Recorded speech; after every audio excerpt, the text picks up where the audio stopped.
বন্ধুরা কিনে ফেলছি। কি মনে করছো লেবু কিনছি?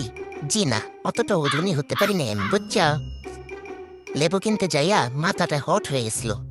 পরে মনে করলাম আর কেনার দরকার নেই, পাশে আসি এসে কফি বানাই।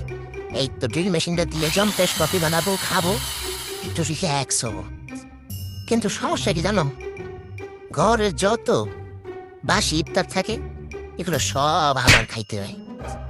এগুলো কেউ খায় না, বানানোর সময় সবাই উৎসাহ দেয়, খাওয়ার সময় আর কেউ খায় না। এই দেখো আমার মেয়ে ভিডিওর পিছে ব্যাকগ্রাউন্ডের জন্য একটা গান দিয়ে রাখছে ইউটিউবে তার মোবাইলে। এই ভিডিওটাতে আমার মেয়ের অনেক বড় হাত আছে। ওই দেখছো একটা ড্রিল মেশিনটা দিয়ে আজকে ভালোই সার্ভিস দিচ্ছি। কফি খাবো, কফি খাইয়ে একটু চাঙ্গা হবো। লেবুর দামটা শুনে মাথাটা উফ, খারাপ হয়ে গেছিল বুঝছো। এই তো বানানো হয়ে গিয়েছে কফি। মনটা তো চক্ষুনি খারাপ ফেলি। এখনই তো খাবো, আর কখন খাবো? কি মনে করছো? এই যে 2 দিন পুরানো পাস্তা, আলুর চপ, মরিচের কি এটা যেটাই হোক বানাইছি, এটা এখন আমারই খাইতে হবে।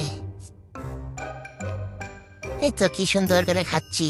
কি করবো, নিজেই তো বানাইছি, যেমনই হোক স্বাদ খাইতে তো আমাকেই হবে। এগুলো তো মানুষের ঠুসা যাবে না। কফিটা একটু চুমুক দিয়ে খাইয়ে নে।